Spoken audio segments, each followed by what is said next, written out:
One of the outstanding things you notice about Ardclough 100 years ago is how small the place is. We had effectively two developments, one in the Loughgyard Village where the Clifford Lions is, and the second around the quarries.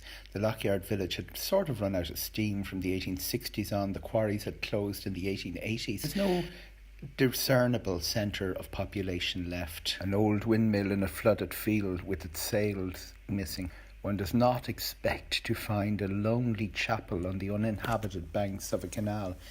Yet this is to be seen in the hamlet of Ardclough, with a national school erected in the year 1839 and a few houses. Further on there is an old toll gate near a thatched cottage. What we did have was not one but two police stations. The first was genuinely a police station.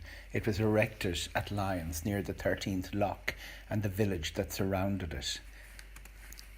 In the 1820s, this would have been strategically and economically important.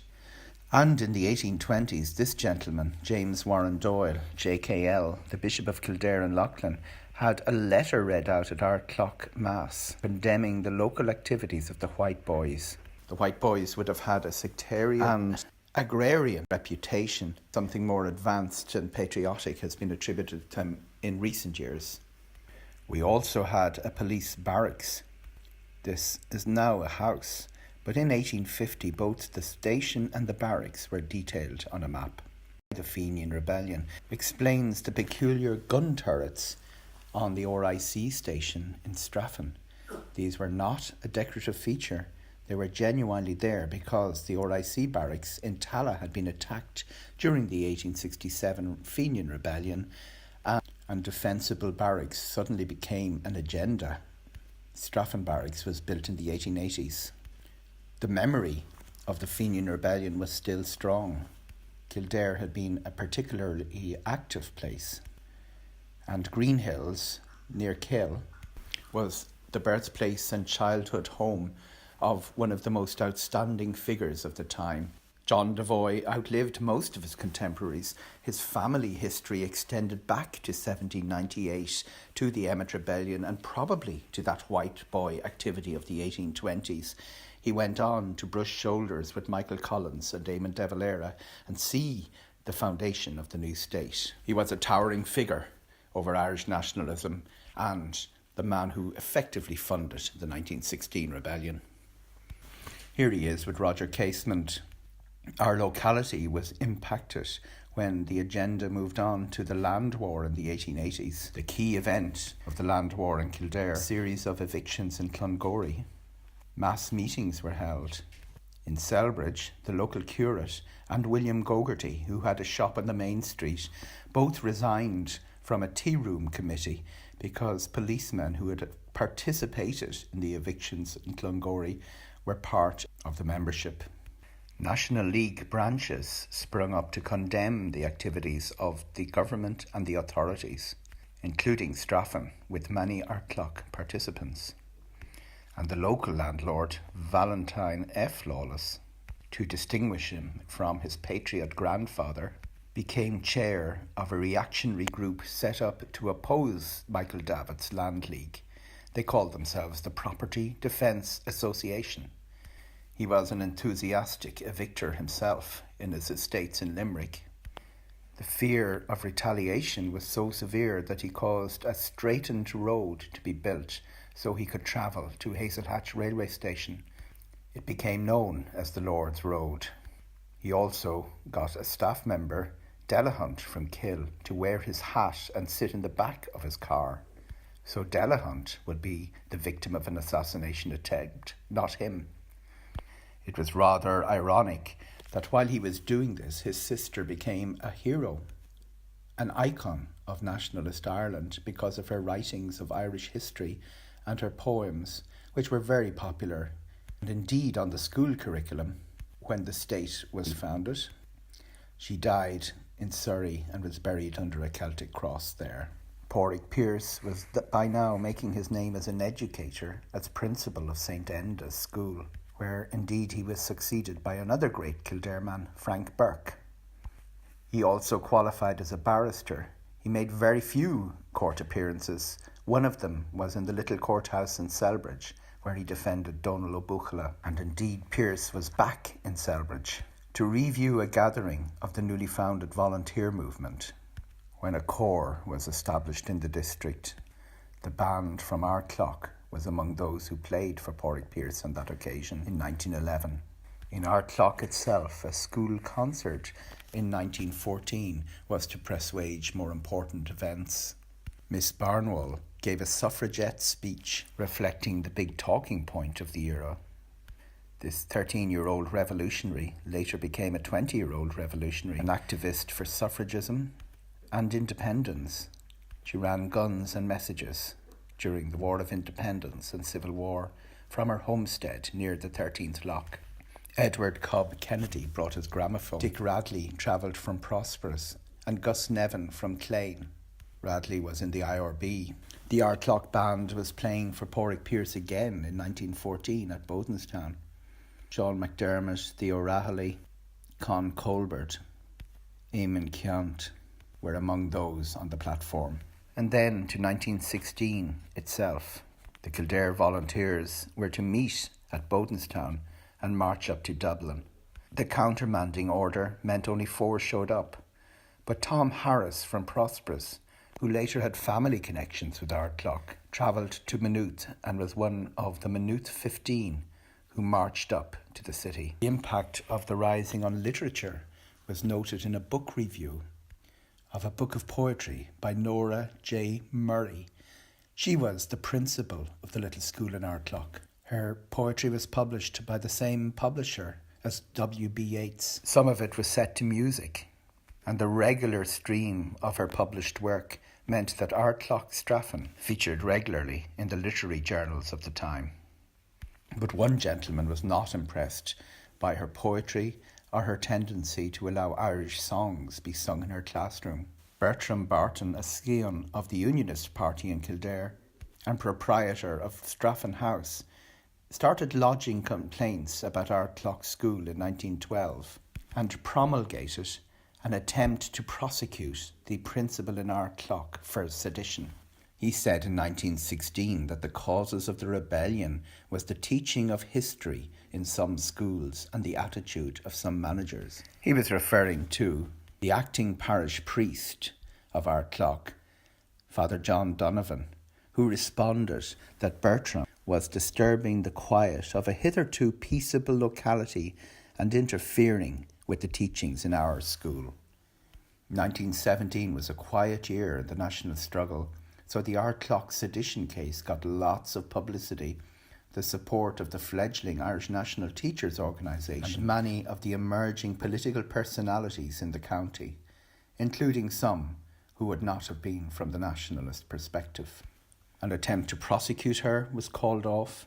An attempt at an inquiry was also called off. And a local popular movement brought many of the people together that were to feature in the subsequent struggle. Sinn Féin president in Kildare, Michael O'Kelly, said, "She taught She taught such subjects as Irish history and language, which were outside the curriculum of elementary national education approved by the board." Michael O'Kelly's family were subsequently to settle in Ardclough as well.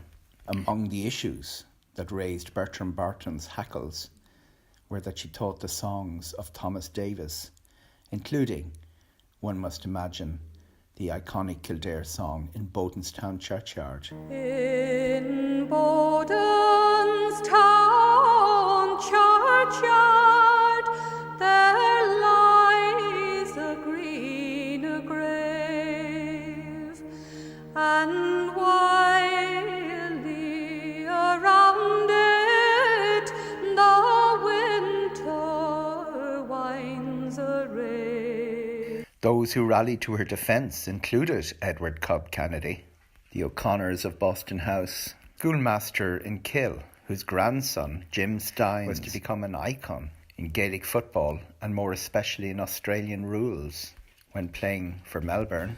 A packet of revolvers found in Croke Park on Bloody Sunday belonged to Stein's. He had abandoned them in the panic. Buggles from Barnrat, carols from Outherard. McLaughlin by the canal, which offered a safe house to Eamon de Valera during the Civil War. Tierney and Timpson from Lyons, Murphy from Clonaglis, Kane from Straffan, Burks and Farrells from Straffan were all subscribers. Edward Cobb Kennedy had supplied the gramophone for the school concert back in 1914. He was now coming to the aid of Nora Murray. Nora Murray's niece became almost as famous as she did in another forum. Biddy White Lennon became known as Maggie in the 1960s RTE drama series The Reardons. Remembers Aunt Nora, who held Sunday afternoon sessions with writers, including Teresa Braden, the author of The Old Bog Road, whose family were to marry into the Maguire family. Bridget Maguire was a later principal of Ardclough School. Nora Murray had moved on, but Bridget was proud of her predecessor. More recently, a long-awaited plaque has been erected to the memory of Nora Murray in her native Carrick-on-Shannon. By 1917, the deaths of Thomas Ashe, originally from Lispole in Kerry, a school teacher in Lusk who had commanded one of the most successful operations of the 1916 rebellion and later was to die in hunger strike. Sinn Féin clubs, not yet common, began to spring up across the county, and Ardclough and Straffan both had branches, as described by Michael O'Kelly in his testimony to the Bureau of Military History. Public opinion in Kildare had been galvanised by the deaths of Thomas Ashe. Straffan volunteers were to become particularly active, led by Tom Cornelia, James Ginger Travers, Harry Travers, John McSweeney and Paddy Healy, all seen here at a veterans parade in 1966. Local volunteers disrupted the hunt as they had in the 1880s and were soon called for more serious duties during the War of Independence. 2 RIC men died at an ambush in Greenhills on August 1920, led by Jim Dunn. The Dewdrop Inn was raided and wrecked by the British afterwards. Dunn applied to operate a flying column out of Kill. Army billets in Kill and Kilteal were successfully raided and destroyed. But the application for a flying column was turned down. Headquarters staff, including Michael Collins, felt that too much activity in Kildare would cut lines of communications to the south and to the west. When one of the most high-profile events of the War of Independence occurred in November 1920, the massacre of spectators at the football match between Dublin and Tipperary on Bloody Sunday, Mick Salmon was the referee. He had been the midfielder on the Kildare 1919 All-Ireland winning team. He had family connections in Straffan and later owned a public house beside the bridge in Selbridge, now the Abbey Lodge. When Michael Collins authorised attacks on troop trains to pin down the movements of the British, Kildare came into play. Volunteers had been reorganised into divisions in April 1921. In July, they launched one of their most ambitious attacks. 120 volunteers were to ambush a train carrying 700 British soldiers at Stacumley on the Kildare-Dublin border. The operation was planned by Sean Boylan, whose son later became one of the most successful managers of the Meath football team. These are the bullet holes in Wardell's farm, where a battle took place, but had very few casualties. One broken ankle. The scale of the ambition of the ambush proved its undoing. A party of British troops from Baldonnel spotted the volunteers. It was also the first occasion on which aircraft were employed by the British during the War of Independence.